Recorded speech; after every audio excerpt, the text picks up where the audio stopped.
ल केटा कस्तो भइरहेछ? एकदम मस्तले सतीश बगैँचामा नजाऊ तिमी भमराले चुमिदेला।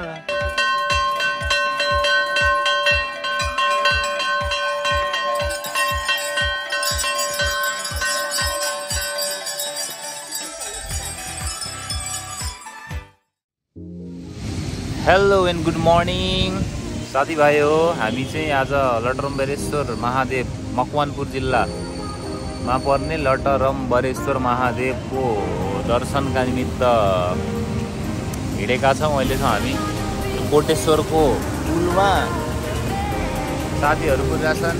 भाइ भन विवेक हाम्रो व्यस्त छ मोबाइलमा। हामी कुशललाई पर्खिरहेछौँ। कल्याण र हाम्रो सतीश चाहिँ अब सातो बाटोतिरै हामीलाई भेट्छन्। सो गाइज यहाँबाट हाम्रो यात्राको सुरुवात भएको छ। हेर्दै जाम। आज मौसमले पनि सायद साथ दिन्छ होला।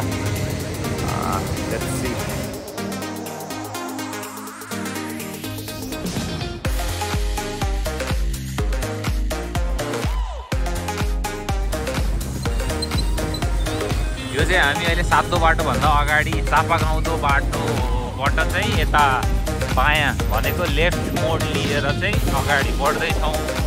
र यहाँ भाटपट्टि निस्क हामी यहाँ पुगेर केही सरसामानहरू लिन्छौँ अनि अगाडि बढ्छौँ। हाम्रो एकजना साथी यहाँ अलरेडी पुगिरहेका छन्। हाम्रो हेलो भनिदेऊ बाबु। केटाहरू सबै नै हामी लगभग भेला भयो। अब हामी लगभग यहाँबाट अगाडि बढ्छौँ।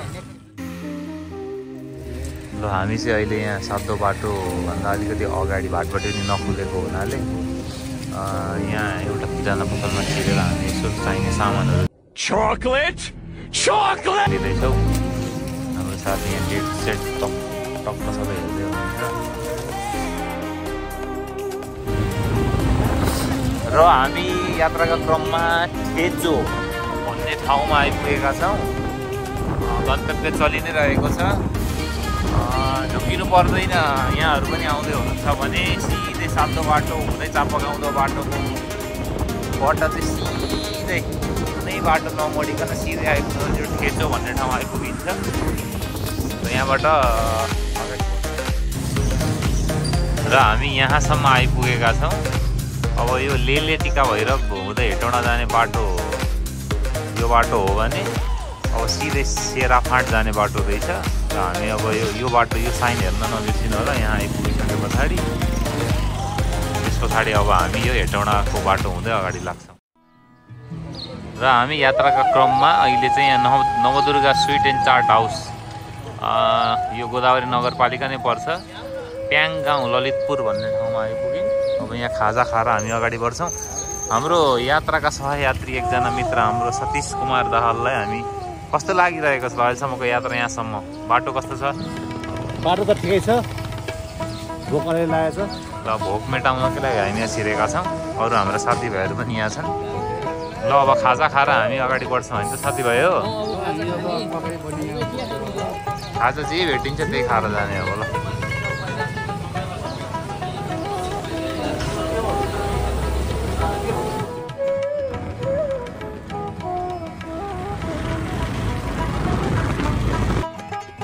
ल यात्राको क्रममा हामी यहाँ आइपुगेका छौँ। हामी सातो बाटोबाट हिँडेर यो बाटो आइपुग्छौँ। अब यो बाटो भनेको त यो बाटो देखेको छ।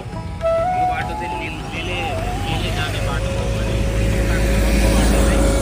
हेटौँडा जाने बाटो हामी यही बाटो जानुपर्छ। नझुक्किनु होला। यो बाटो आएर सिधै फुल राइट टर्न लिएर तल झर्ने हो। र हामी यहाँबाट अगाडि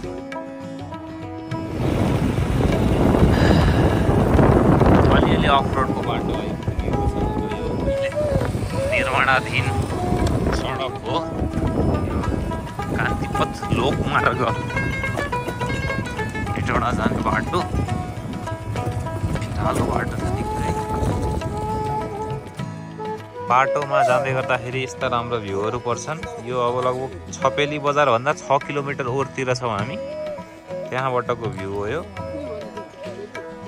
आज मौसमले पनि साथ दिएको छ हामी साथीभाइहरूलाई।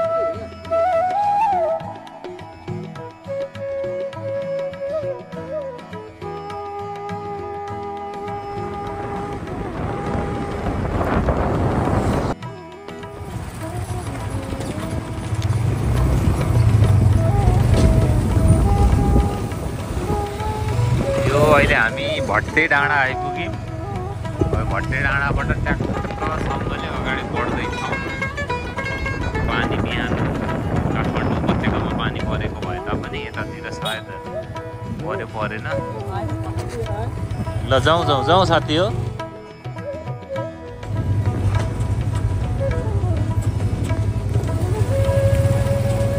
अलि बाटो साँगुरो भएको हुनाले यहाँ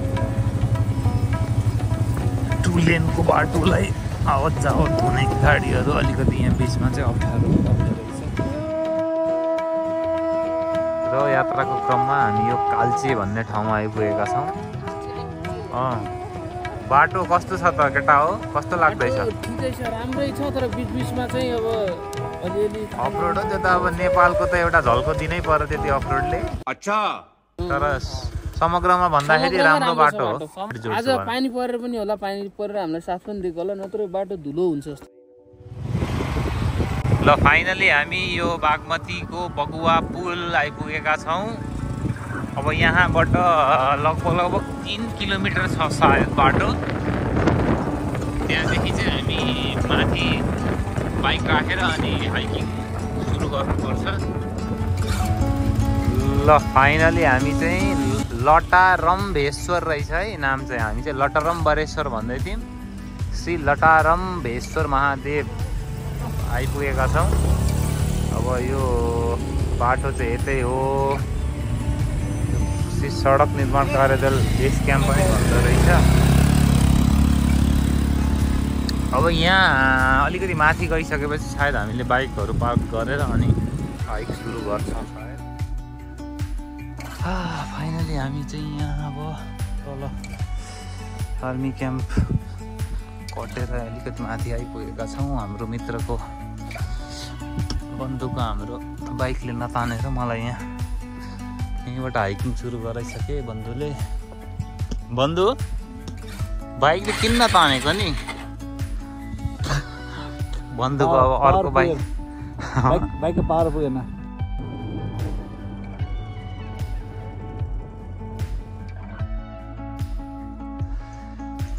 आर्मी क्याम्पबाट माथि चढिसके पछाडि धेरै उकालो आएको हुनाले हाम्रो एउटा मित्रको बाइकले अलिक तान्न नसकेको हुनाले हाम्रा साथीहरू 3 जना मिलेर डोर्याउँदैछन्। पानीको छिट्टा पनि परिरहेको छ। कस्तो भइरहेको छ यहाँसम्म? हामी गन्तव्यमा पुग्छौँ जसरी पनि। आज हामी गन्तव्यमा त पुग्छौँ, तर कसरी पुग्छौँ? भिजेर पुग्छौँ नभिजे पुग्छौँ होइन? पानी अब आकाशभरि खुल्ला छ, पुरै पानी नपलाएको छ। यताबाट ढाकिनु थालिसकेको छ होइन, कालो मैल त भइसकेको हो, तर यता अलिक खुल्दैछ। हामी जाने यता हो, यो बाटो हुँदै। बाटो उकालै छ, त्यही भएर गाडीले अलि तान्यो। के हो पप्पी?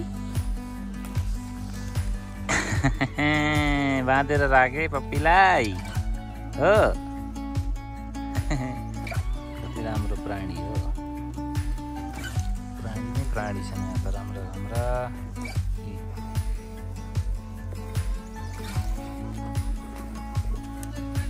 ल फाइनली हामी चाहिँ अब यहाँ यहाँसम्म आइपुगेर बाइकहरू पार्क गरेर र तल यहाँ एउटा होमस्टे जस्तो होटल रहेछ। त्यो होटलमा यसो अलिअलि सामान राखेर पानीहरू किनेर अब हाम्रो हाइकिङको सुरुवात सुरु भयो। होइन यता होइन रे, यता भन्दै हुन्थ्यो। यो बाटो भन्दा नि यताको बाटो भने जस्तो अघि होइन, तलबाट गराएर। अब उकालो चढ्दैछौँ हामी। लगभग हाम्रो आजको यात्रा 7:15 बाट सुरु भएको भक्तपुरबाट। यहाँ अहिले हामी हिँड्दै गर्दा भर्खर उकालो चढेको हामी। 11:15 जति बज्यो। अब यहाँबाट 1.5 घन्टा जति लाग्छ भन्ने अनुमान। यसो सोधपुछ गर्दाखेरि त्यही भन्दै हुनुहुन्थ्यो। त्यस्तो भयो भने हामी लगभग बेलुका 6 बजेसम्म चाहिँ होइन कुशल, हामी 6 बजेसम्म लगभग फिर्किन्छौँ भन्ने हिसाबले हिँडिरहेछौँ। बिचमा बाइक अलिकति 10-15 मिनट जति समस्या भएर हामी तल रोकिनु पर्यो। अरू सब ठिक छ। Peace out.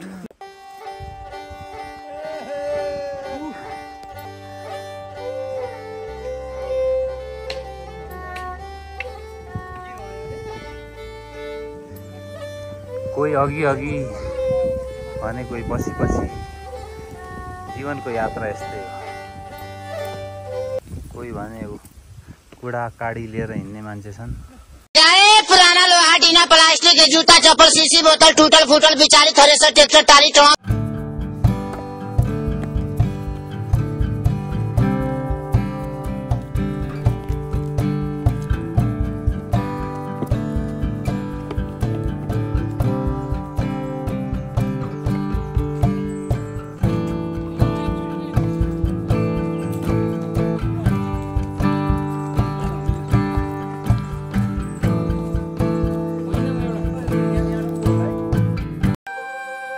हाम्रा यात्राका अन्तिम सहयात्री उहाँलाई नै हामी पुरेर यहाँ बसिरहेका छौँ। र यात्रीबाट हामी एउटा उदित नारायण झाको मिठो नेपाली गीत बगैँचामा नजाऊ तिमी भन्ने उहाँको फेभरेट गीत छ। होइन ठिकै छ, अलिअलि भए पनि 2 शब्द भए पनि उहाँले गाइदिने प्रयास गर्नुहुन्छ।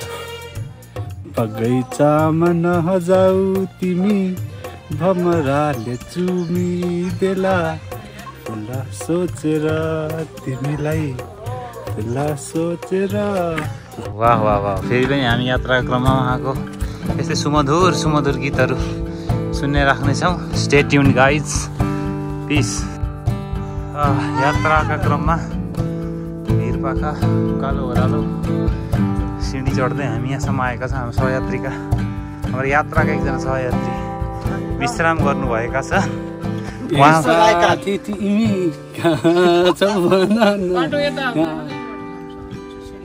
भयो, उहाँले यति नै गाउन जिकिर गर्नु हो। ठिक छ, लौरो बोक्नुपर्छ होला केटा, गाह्रो हुनेलाई। अब बिच बाटोमा छौँ, पुग्दैछौँ। ल ल केटा कस्तो भइरहेछ? एकदम मस्त। सतीश के छ तिम्रो? यसो भन त तिम्रो यार, फिट एन्ड फाइन हो एकदम।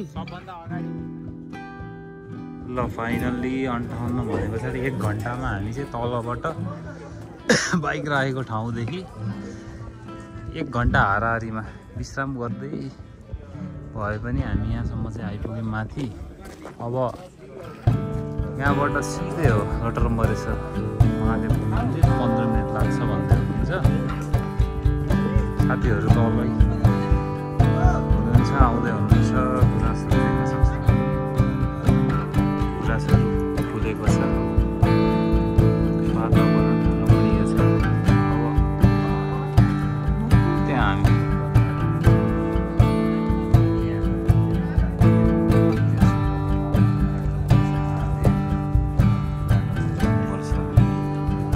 साथीहरूलाई पुगे पछाडि हामी फेरि यहाँबाट अबको छोटो यात्रा सुरु गर्छौँ। केडा हो केडा हो केडा हो केडा हो। अब हामी लटा कस्तो गाह्रो छ भने लटारम्भेश्वर हो क्या, लटारम्भेश्वर महादेवको जहाँ पीठ छ, जहाँ मन्दिर छ, त्यहाँ को लागि अबको 10 मिनट जतिबाट हामी पुग्न सक्छौँ। मन्दिरको घन्टी सुनिसक्यौँ हामीले।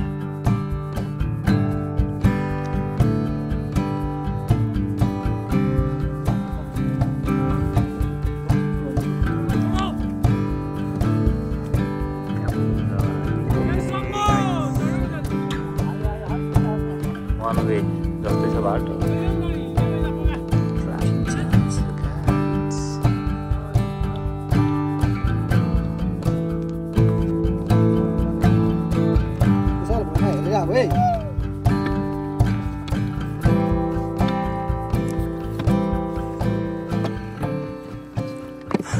खुइसलाई डर लागेको, पुरा पक्रेर हिँड्दै।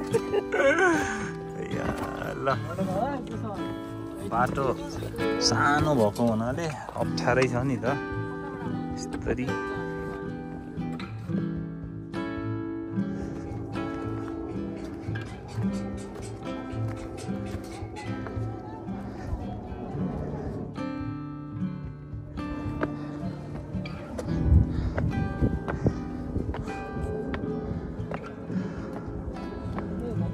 यहीँसम्म हो।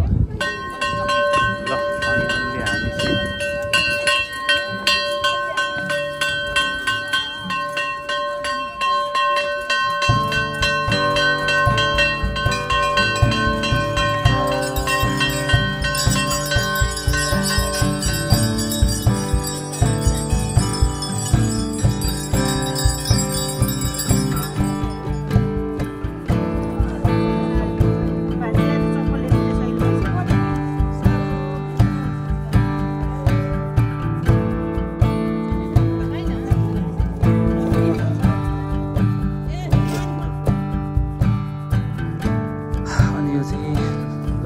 धरेश्वर महादेव मन्दिर त्यहाँ तलबाट फेरि अलिकति माथि उठ्यो पछाडि यो झन्डासम्म आइपुगिन्छ। यही हो टप, यहाँभन्दा माथि छैन यो डाँडामा। अब वरिपरि डाँडा छन्, तर हामी एज अ हाइकर अथवा एज अ जो चाहिँ यहाँ मन्दिरको लागि दर्शनार्थीहरू दर्शन गर्न भनेर आइन्छ उहाँहरू सबै आइपुग्ने यहाँसम्म नै हो। ल महादेवको कृपा हामी सबैलाई भइरहोस्, भगवानको कृपा भइरहोस्। हामी अब एकछिन यहाँ बसेर यहाँबाट फेरि पुनः तल लाग्छौँ।